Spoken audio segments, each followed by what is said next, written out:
tentang 3 orang yang berjebak di dalam gua dan mereka kemudian bertawassul memohon kepada Allah Subhanahu wa taala agar diberi keselamatan, diberi jalan keluar dengan bertawassul dengan amal-amal saleh yang mereka lakukan. Di mana pada pertemuan yang lalu kita telah bacakan tawassul yang pertama, amal saleh yang disebutkan oleh orang yang pertama, yakni dia bertawassul dengan amal birrul walidain, baktinya kepada kedua orang tuanya, di mana bakti kepada kedua orang tua merupakan amal yang sangat besar di sisi Allah Subhanahu wa taala.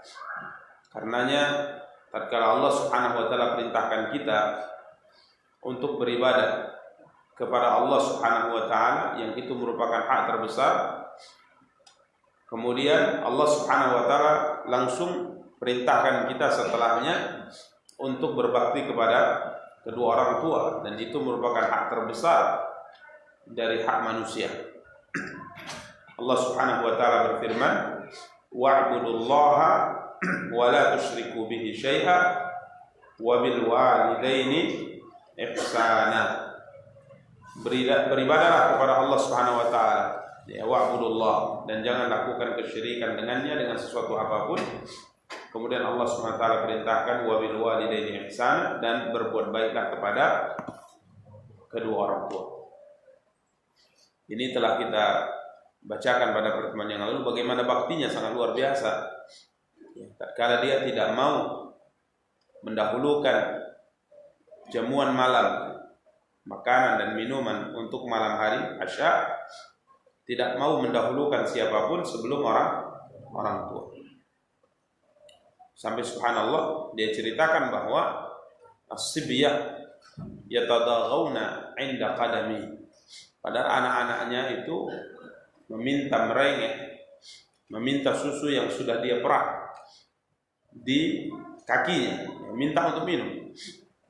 Akan tapi tetap dia tidak mau memberikannya kepada anaknya sebelum kedua orang tuanya meminumnya. Dan dia juga tidak mau mengganggu orang tuanya dengan membangunkan mereka berdua, yang tatkala ia pulang membawa susu tadi, kiranya keduanya telah tidur. Ya, telah tidur. Beliau ini tidak mau membangunkan. Ya, jadi memang ditunggu sampai terbit fajar. Ya, sampai di sini dikatakan antadhiru istiqadhahuma hatta barakal fajr. Aku menunggu keduanya bangun, ya, dari tidur keduanya sampai terbit fajar. Subhanallah. Jadi berarti satu malam dia tidak tidur, dia menunggu dengan sabar orang tuanya bangun, ya, tidak dibangunkan, ditunggu sampai terbit fajar. Tatkala keduanya sudah bangun, maka akhirnya diberikan susu unta tadi, kemudian keduanya pun akhirnya minum. Apa katanya? Allahumma in kuntu fa'altu dzalika ibtigha'a wajhik fafarrij anna ma nahnu fihi min hadhihi as-sakhra fanfarajat syai'an la yastati'una al-khuruj min. Kemudian dia berdoa kepada Allah, ya, dia berkata, ya Allah, ya Tuhanku, jika seandainya aku lakukan hal di atas ibadah baktinya kepada kedua orang tuanya itu tidak lain dan tidak bukan hanya untuk mengharapkan wajahnya, fafarrij anna ma nahnu fihi, maka berikan kepada kami kelapangan dari kesulitan yang kami alami sekarang. Ya. Maka apa yang terjadi? Infarajat, maka batu tadi bergeser dengan sendirinya, bergerak dengan sendirinya, akan tapi mereka tidak juga bisa keluar, belum bisa keluar. Ini hikmah Allah, karena Allah ingin ketiga-tiganya bertawassul menyebutkan amal saleh. Ini telah kita jelaskan pada pertemuan yang lalu. Sekarang kita lanjutkan pada orang yang kedua, ya. Ya, baru satu yang kita jelaskan, ya. Orang yang kedua. Qala al-akhar, Rasulullah SAW melanjutkan sabdanya yang kedua berkata, Allahumma innahu kanat li ibnatu ammin. Ya Allah, ya Tuhanku, sesungguhnya aku memiliki anak putri pamanku. Jadi bahasa kita apa ini? Sepupu ya, sepupu. Dan sepupu ini tidak mahram. Sepupu tidak mahram. Sekalipun satu wali. Sekalipun satu wali. Karena ada sebagian anggapan bahwa sepupu yang tidak mahram itu kalau lain wali. Maksud lain wali itu ayah kita punya adik, punya kakak perempuan. Anak mereka itu tidak mahram. Ya, ayah kita punya adik laki-laki, ayah kita punya ayah kita punya adik perempuan atau punya kakak perempuan. Anaknya ini sepupu kita. Menurut sebagian ini yang tidak mahram. Tapi kalau seandainya ayah kita punya abang laki-laki, ayah kita punya adik laki-laki, maka ini satu wali. Kata sebagian orang ini mahram. Ini mahram, tidak boleh menikah. Maka kita katakan kedua-duanya itu tidak mahram. Ya, kedua-duanya tidak mahram. Sekalipun satu wali. Maksud satu wali, tatkala sepupu kita ini, ya sepupu kita yang perempuan ini, misalnya ayahnya tidak ada, saudaranya tidak ada, kakeknya tidak ada, maka tentunya bapak kita itu bisa menjadi apa? Menjadi walinya. Dan kita juga bisa menjadi apa? Walinya kalau seandainya bapak kita sudah tidak ada. Kita bisa menjadi wali sepupu perempuan kita kalau memang wali semuanya yang terdekat dengannya itu sudah tidak ada. Ya. Jadi tetap ya dikatakan yang tidak mahram dan boleh apa? Boleh menikah. Jadi hati-hati ya. Kalau sudah mau Idul Fitri ya. Yang biasa kita itu apa? Berjabat tangan ya. Ini adat yang bagus sebenarnya. Tapi hati-hati berjabat tangan dengan yang bukan mahram. Kenalilah mahram kita. Karena Nabi SAW mengatakan lebih baik kepala salah seorang di antara kalian ditusuk dengan menggunakan jarum dari besi daripada ia bersentuhan dengan wanita yang bukan mahram baginya. Jadi beliau berkata, innahu kana li ibnatu am. Aku punya sepupu, anak perempuan dari paman. Ya, ini sepupu. Kanat ahabban nasa ilai wa fi riwayatin kuntu uhibbuha ka'ashaddi ma yuhibbu rijalun nisa. Ini sepupuku adalah orang yang paling aku cintai. Orang yang paling aku cintai. Bahkan di dalam sebagian riwayat kuntu uhibbuha, aku mencintainya sebagaimana seorang lelaki mencintai wanita. Ini fitrah. Kecenderungan seorang laki-laki kepada wanita, kecenderungan wanita kepada seorang laki-laki ini merupakan fitrah. Ya, dan tidak ada seorang pun di antara kita yang bisa mengapa namanya? Mengapa? Apa kata Bujangga? Menolak ya cinta itu di hati, enggak bisa. Ya, makanya kata sebagian orang cinta itu anugerah kan gitu. Enggak bisa. Ini fitrah. Makanya Islam itu sebenarnya tidak kemudian mengatakan kamu tidak boleh cenderung kepada wanita, tidak, bukan seperti itu. Akan tapi Islam mengatur kecenderungan yang halal. Makanya Nabi SAW mengatakan, aku tidak melihat dua orang yang saling mencintai yang terbaik bagi mereka kecuali apa? Menikah. Ini ikhwan kaum muslimin yang dimuliakan dan dirahmati Allah. Jadi dia mengatakan kepada Allah, ya Allah, sesungguhnya aku punya sepupu perempuan. Dia merupakan wanita yang sangat aku cintai. Ya, sebagaimana layaknya seorang laki-laki cenderung dan cinta kepada seorang wanita. Fa'aradtuha 'ala nafsiha. Ya, waliyadzubillah. Dia mengaku di hadapan Allah, ya Allah, aku pernah mengajaknya untuk melakukan perbuatan zina, famtana'at. Ya, famtana'at. Akan tapi dia menolak. Dia tidak mau. Ya. Hatta alammat bihi sanatun minas sinin. Sampai pada suatu hari, suatu ketika, suatu waktu terjadi kesulitan pada dirinya, pada sepupu perempuanku ini. Faja'atni, kiranya lelaki ini kaya, punya uang banyak. Maka sepupunya ini datang kepadanya minta apa? Minta pinjaman. minta bantuan lah ya, minta bantuan. Fajaatni, ya karena kesulitan hidup mengimpitnya, maka dia datang kepadaku. Fa'ataituha 20 wa 100 dinar ala an tukhalli baini wa baina nafsiha. Maka aku berikan kepadanya 120 dinar. 120 dinar dengan catatan dia mau kuajak berzina. Waliyadzubillah. Berapa? 120 dinar. Berapa itu 120 dinar? Berapa? Siapa yang tahu? 1 dinar 4 sekian gram. Berarti berapa? Masa 1 juta? 2 juta? 120 dinar kali 4 berarti 480 gram ya, kurang lebih. Kali berapa? 500 saja lah ya. Berapa itu berarti? 240 juta ya. Kemungkinan besar lebih karena dia 4, sekian, saya nggak ingat berapa apanya. Tapi kurang lebih ini ratusan juta. Boleh saya bantu, tapi dengan catatan ya rela berzina dengannya. Waliyadzubillah. Fafa'alat, mungkin karena sulitnya hidup, ya terpaksa. Walaupun dalam bab ini nggak ada istilah terpaksa ya, dalam bab ini nggak ada istilah terpaksa. Tapi beginilah ceritanya. Fafa'alat, maka dia pun sepakat dengan syarat tadi. Maka aku berikan kepadanya ratusan juta itu, 120 dinar aku berikan, ya, dengan catatan dia mau mengikuti apa yang aku inginkan. Hatta idza qadartu 'alaiha wa fi riwayatin falamma qa'adtu baina rijlaiha qalat taqillah wa la tafuddal khatama illa bihaqqi. Ya, tatkala aku hampir saja melakukan perbuatan zina dengannya, ya, sampai tatkala aku mendekatinya sama seperti seorang suami mendekati istrinya. Tatkala aku hampir saja melakukan zina kepadanya, maka sang wanita tadi mengingatkan dia kepada Allah. Ittaqillah, bertakwalah engkau kepada Allah. Jangan engkau buka khatam.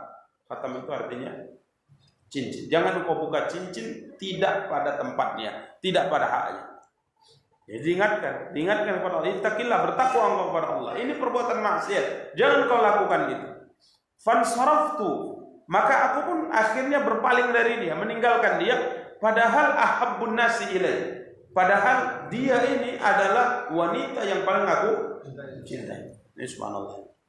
Jadi bukan berarti aku tidak ada kecenderungan kepadanya, aku cenderung kepadanya, cinta kepadanya. Akan tapi karena dia mengingatkan aku tentang Allah, akhirnya aku berpaling, aku pergi meninggalkan dia.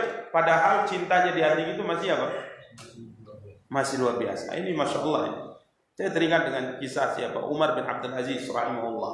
Umar bin Abdul Aziz rahimahullah. Umar ini khalifah yang masya Allah ya. Khalifah yang sebahagian mengatakan bahwa beliau ini khulafa Rasyidin yang kelima. Tapi sebenarnya tidak benar. Ini tidak benar. Karena sebelum beliau masih ada raja-raja yang lebih hebat dari beliau, seperti siapa? Muawiyah bin Abi Sufyan radhiyallahu ta'ala, sahabat. Ya. Sebagian orang mengatakan Umar bin Abdul Aziz itu khalifah khulafa Rasyidin yang kelima. Padahal kalau kita sandingkan beliau, kita bandingkan beliau dengan Muawiyah bin Abi Sufyan, Umar itu belum ada apa-apanya dengan siapa? Dengan apa? Dengan Muawiyah bin Abi Sufyan. Sampai tatkala ada seorang yang membandingkan Umar bin Abdul Aziz dengan Muawiyah bin Abi Sufyan. Ini sahabat Muawiyah ini termasuk sahabat yang banyak dizalimi. Banyak dizalimi. Sahabat yang banyak kaum muslimin tidak memberikan hak semestinya kepada beliau. Padahal beliau sahabat siapa? Sahabat Rasulullah SAW. Muawiyah bin Abi Sufyan. Sampai tatkala ada sebahagian ingin membandingkan antara Umar bin Abdul Aziz dengan Muawiyah bin Abi Sufyan, maka ada sebagian ulama mengatakan demi Allah, debu yang ada di kaki atau di hidung Muawiyah, atau debu yang ada di hidung keledainya Muawiyah di saat ia berperang dengan Rasulullah, itu jauh lebih baik daripada Umar bin Abdul Aziz.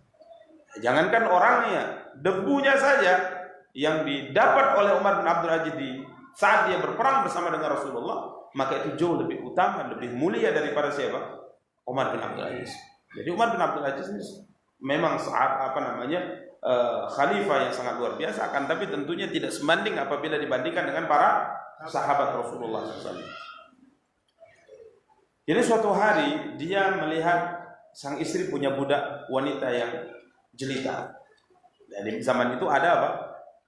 Ada budak, dan budak itu diperjualbelikan di pasar, dijual di pasar dan dibeli. Jadi orang-orang yang punya uang itu bisa membeli budak wanita. Dan kalau wanita merdeka akadnya dengan akad wali, ya sebagaimana yang kebanyakan kita di sini sudah melakukan akad. Tapi kalau untuk budak akadnya itu dengan akad jual beli. Akadnya jual beli, Pak. Jadi pergi ke pasar Tabib misalnya, beli budak di sana gitu. Akadnya jual beli. Ya, tapi sekarang nggak ada. Ya, konon ceritanya kalau untuk mencari budak di Afrika masih ada. Berangkat untuk ke Afrika, konon ceritanya masih ada gitu. Di Afrika, tapi itu ceritanya gitu. Ya. Nggak tahu, Pak, ya. Nggak tahu gitu. Ya mungkin bisa dicek sendiri ke sana ya. Taib, ya, subhanallah. Jadi beliau melihat sang istri punya apa? Punya budak. Kemudian Umar mengatakan kepada istrinya agar kiranya sang istri menghadiahkan budak itu kepadanya. Dan kalau budak wanita dihibahkan kepada seorang, berarti akad kepemilikannya itu kepemilikannya statusnya berubah, bukan dengan akad jual beli tapi dengan akad hibah. Tapi sang istri waktu itu, Fatimah namanya, tidak memberikannya kepada sang suami. Sampai tatkala Umar bin Abdul Aziz sudah menjadi seorang khalifah, maka subhanallah sang istri mendandani budak itu, didandaninya budak tadi, kemudian diserahkan kepada suaminya sembari mengatakan ini hadiah untukmu. Subhanallah, dia memang sudah tertarik dengan budak dari awal kan. Maka tatkala dia masuk bertemu dengan budak tadi, Umar bertanya kepadanya, ceritakan padamu tentang asal usulmu itu siapa? Maka dia mengatakan, sesungguhnya seingatku dulu orang tuaku punya hutang kepada seseorang, kemudian tatkala ia tidak bisa bayar, maka dia jadikan diriku sebagai bayarannya. Wah, terkejut Umar bin Abdul Aziz. Dia mengatakan, demi Allah, berarti asal usulmu adalah wanita merdeka. Pergilah engkau, keluarlah engkau karena engkau merdeka. Ya, padahal laki-laki ya normal melihat para wanita yang memiliki apa? Ketertarikan akan, tapi karena ini merupakan aturan yang diharamkan oleh Allah maka dijauhi. Ini yang bisa kita tangkap dari kejadian ini. Ya, dia hampir saja melakukan perbuatan zina, tapi sang wanita mengingatkan dia mengatakan ittaqillah, bertakwa engkau kepada Allah, jangan engkau buka cincin itu tidak pada tempatnya. Fansaraftu anha wa hiya ahabbun nas. Maka aku pun tinggalkan dia, padahal dia masih wanita yang paling aku cintai. Akan tapi aku tinggalkan karena dia mengingatkan aku kepada siapa? Kepada Allah. Wa taraktu dhahaba alladhi a'taituha. Bahkan ya Allah, aku tinggalkan di tangannya emas itu. Aku tidak ambil lagi emas itu. Ya. 120 dinar itu aku biarkan. Aku berikan kepada dia dan aku tinggalkan dia. Allahumma in kuntu fa'altu dzalika ibtigha'a wajhik. Ya Allah ya Tuhanku, jika seandainya aku melakukan itu karena mengharapkan wajahmu ya Allah, ikhlas, fafruj anna ma nahnu fi. Ya Allah, lapangkanlah urusan yang kami hadapi ini. Maka batu tadi pun kembali bergeser, bergerak untuk yang kedua kalinya. Ghaira annahum la yastati'una al-khuruj minha. Hanya saja mereka belum bisa juga keluar karena masih ada orang ketiga. Ini bagaimana kita katakan hikmah Allah supaya semuanya menyebutkan apa? Amal saleh. Ini subhanallah. Ya. Ini orang yang kedua. Majulah orang yang ketiga. Qala tsalits. Orang yang ketiga berkata, Allahumma inni ista'jartu ujara'a wa a'taituhum ajrahum. Ya Allah, sesungguhnya aku telah menyewa para pekerja. Ya, jadi dia sebagai seorang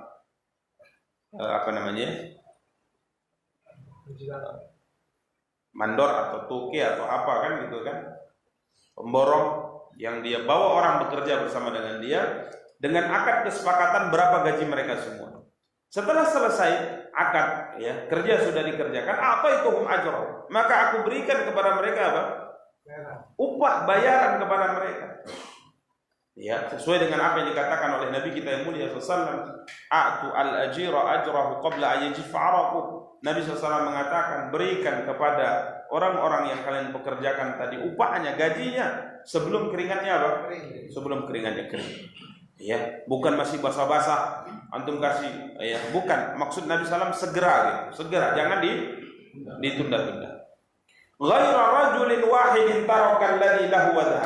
Kecuali satu orang, ya Allah, dia tidak mengambil upahnya, dia tidak mengambil gajinya, dia langsung pulang dan pergi. Jadi gajinya belum dia ambil dan dia sudah raib, sudah pergi, sudah hilang. Fasammartu ajrah hatta kathurat minhu al-amwal. Maka upah satu pekerjaku ini yang belum dia ambil ini aku kembangkan. Aku jadikan sebagai modal usaha sampai berkembang, alhamdulillah, kathurat minhul amwal, sampai luar biasa perkembangan harta ini. Ya, sampai diceritakan sekian unta, ya, perkembangannya luar biasa sampai akhirnya dikembangkan sehingga harta ini tadinya hanya sedikit kemudian menjadi unta-unta yang sangat banyak, ada bakarah, ada sapinya, ada kambingnya, bahkan pekerja budaknya juga sudah ada.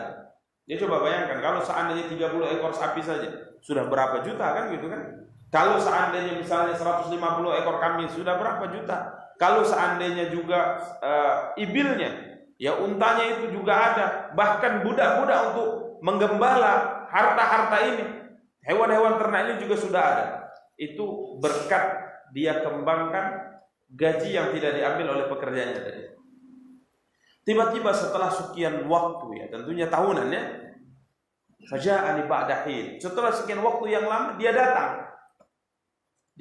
Kemudian dia berkata, ya Abdullah, wahai hamba Allah, tak panggil lagi namanya. Ya, memang kurang sopan juga mungkin beliau datang nih, ya. Yang pekerja itu kurang sopan. Harusnya dia katakan Pak kan gitu kan. Ini hamba Allah. Addi ilayya ajri. Mana gajiku yang dulu belum aku ambil, belum kau bayar. Maka subhanallah, faqultu kullu ma tara min ajrik min al-ibli wal baqari wal ghanam wal raqib. Ya, maka aku katakan kepadanya, gajimu itu semua kau lihat di lembah. Itu ada unta, ada sapi, ada kambing, bahkan budak sahayanya juga sudah ada di situ. Ini gajimu ini semua.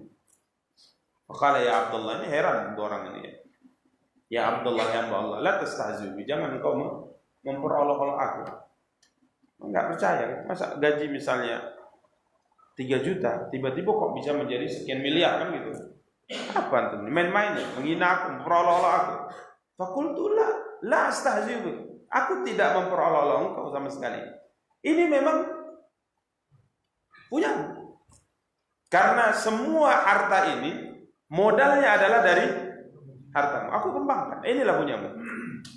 Apa yang dia lakukan? Fa'akhadahu kullahu fastaqahu wa lam yatruk minhu syai'an. Diambil semuanya, digiring, dituntun semuanya, dan tidak ada sedikit pun yang dia tinggalkan untuk.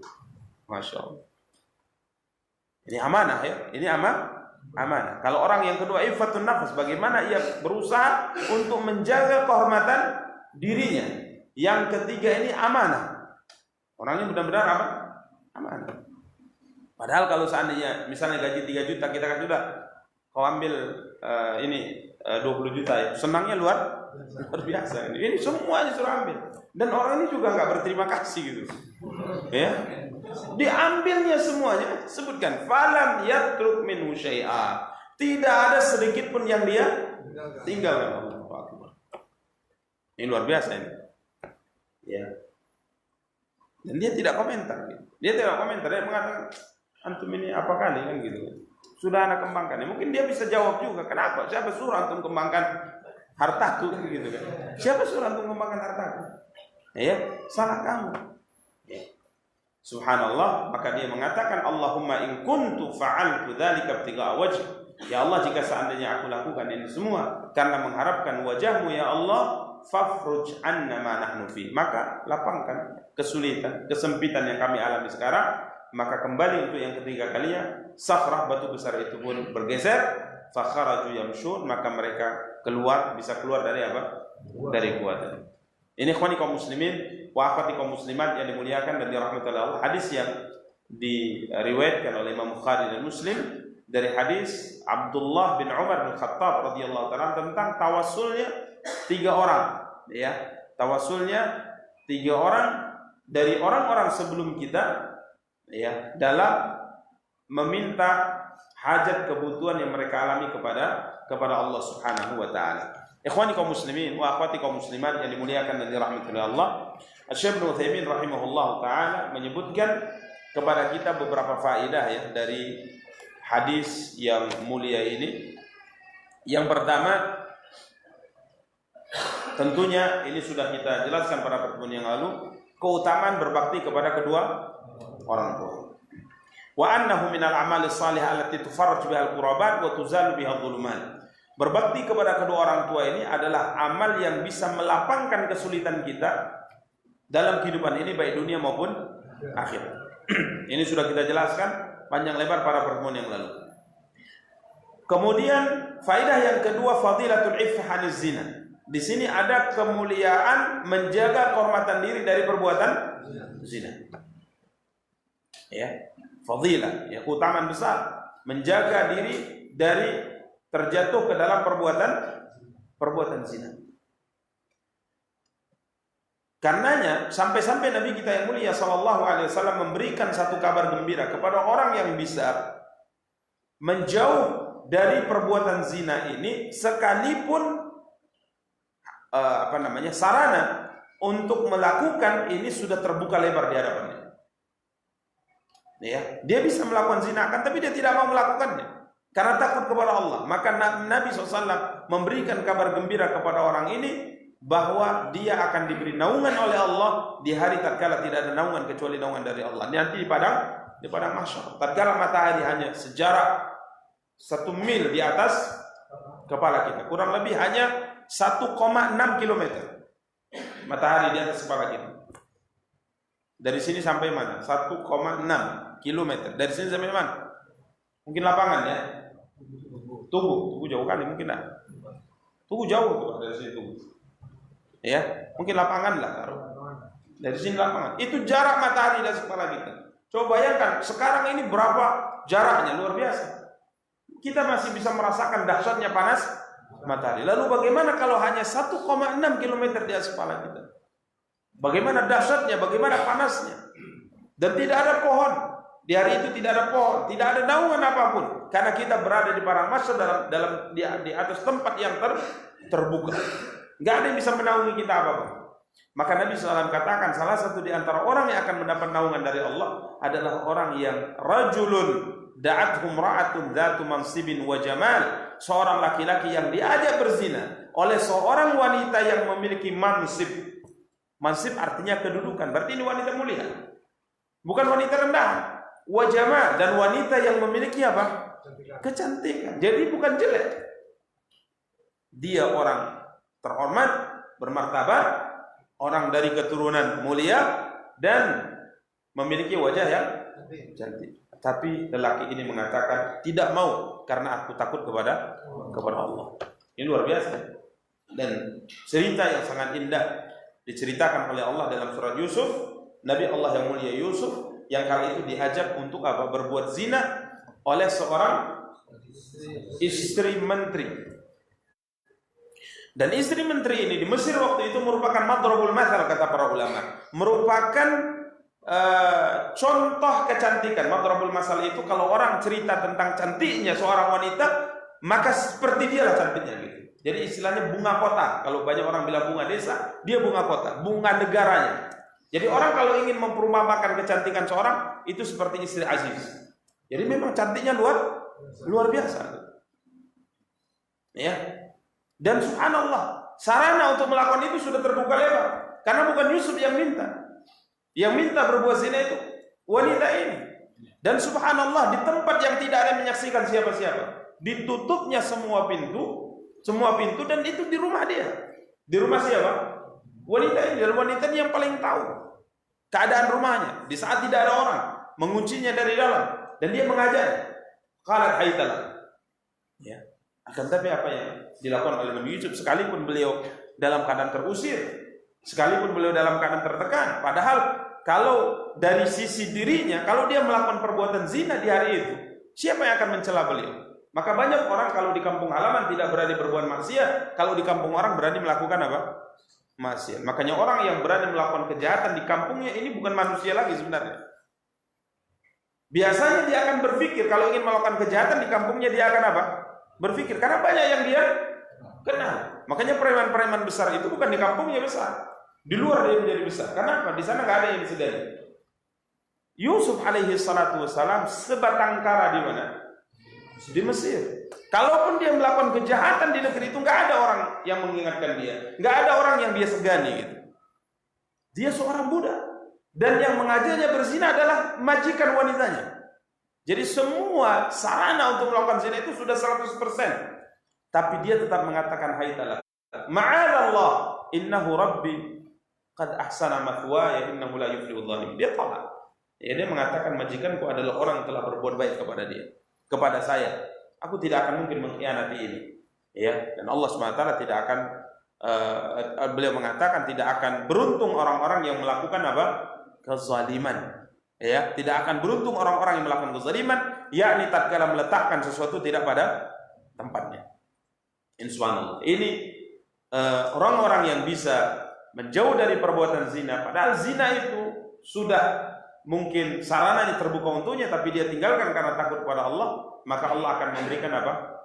Naungan kepadanya. Jadi dalam hadis ini kita bisa mengambil pelajaran begitu sangat mulianya menjaga kehormatan diri dari perbuatan apa? Perbuatan zina. Ya. Dan la haula wala quwata illa billah, di zaman kita sekarang paling sulit untuk menjaga kehormatan diri. Kenapa? Karena sarana zina terbuka di mana? Di mana-mana. Sarana zina terbuka di mana-mana.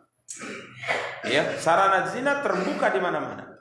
Bahkan setiap orang bisa terjatuh ke dalam sarana zina. Imma zina mata, atau zina tangan, atau zina kaki, atau zina perasaan, hayalan, dan zina sebenarnya yaitu kemaluan, itu yang akan membenarkan atau mendustakan zina-zina yang kecil-kecil itu. Di zaman kita subhanallah sarana zina di mana-mana. Ya, keluar rumah kita akan melihat semuanya sarana apa? Zina. Wanita yang tidak menutup auratnya. Bahkan di dalam rumah kita juga kita akan melihat apa? Sarana zina. Ya, ini tatkala kita melihat acara-acara di media-media kita semuanya mengarah ke apa? Ke sini. Karenanya Allah Subhanahu wa taala tatkala mengingatkan kita dari perbuatan nista ini, Allah Subhanahu wa taala mengatakan apa? Wala taqrabuz zina. Jangan engkau mendekati apa? Zina. Jangan engkau mendekati zina. Ya. Jadi Allah tidak mengatakan jangan berzina, akan tapi jangan engkau mendekati apa? Mendekati zina. Karena kalau berzina secara naluri seorang merdeka itu merupakan perbuatan hina. Sampai ada seorang wanita Arab, wanita merdeka tatkala diambil sumpah baiatnya ya kepada oleh Rasulullah SAW untuk tidak berzina, dia malah heran, dia mengatakan awayaznil hurrah, dia mengatakan tatkala Nabi SAW katakan wala yazni, jangan kalian berzina. Ada beberapa baiat yang disebutkan Allah SWT dalam surat Al-Hasyr. Di antaranya jangan kalian berzina wahai wanita, itu di antara poin baiat yang diambil Nabi dari mereka. Di antaranya juga jangan kalian membunuh anak-anak kalian. Maka ada seorang wanita mengatakan kami besarkan mereka dari kecil sampai dewasa, kalian malah yang membunuhnya katanya. Ya, ini tatkala anaknya itu terbunuh di perang Badar. Maka Nabi tersenyum. Jangan kalian bunuh anak-anak kalian. Maka nyeletuk seorang wanita, nggak ada kami bunuh sebenarnya, kami bahkan besarkan dia, sudah besar kalian yang malah membunuh. Ya, ini di perang Badar. Maka Nabi tersenyum. Kemudian Nabi mengatakan wala yaznin, kalian tidak boleh berzina. Maka wanita ini mengatakan awa yaznil hurrah, apakah wanita merdeka mau melakukan perbuatan zina? Karena di zaman jahiliyah, seburuk dan sejahatnya mereka, yang berzina dari wanita hanya budak sahaya. Makanya kenapa Allah SWT perintahkan wanita itu memakai pakaian yang berbeda dengan budak supaya tidak diganggu di zaman dulu. Karena yang biasa diganggu dan melakukan perbuatan zina hanya budak. Wanita merdeka tidak akan melakukan itu. Ini ikhwan kaum muslimin dan muliakan dan dirahmati Allah. Jadi kita lihat di sini ya, keutamaan dan kemuliaan menjaga kehormatan apa? Kehormatan diri.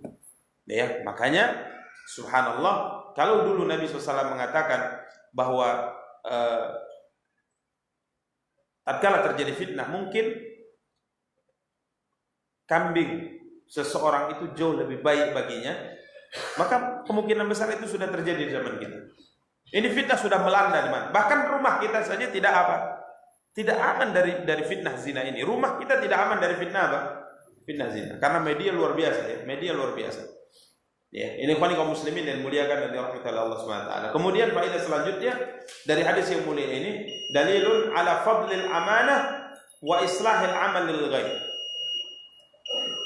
Ada keutamaan yang sangat besar di dalam menunaikan apa? Amanah. Menunaikan amanah.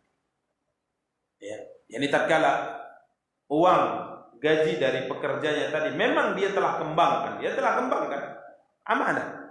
Ya, dia harus kembalikan sekalipun jumlahnya sudah bertambah luar biasa banyaknya. Tapi karena amanah.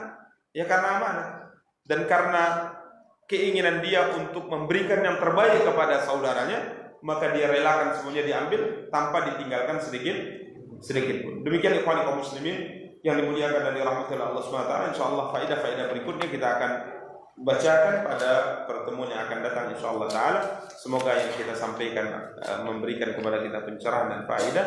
Kita tutup dengan doa kafaratul majlis. Subhanakallahumma bihamdik, asyhadu an la ilaha illa anta, astaghfiruka wa atubu ilaik. Wassalamualaikum warahmatullahi wabarakatuh.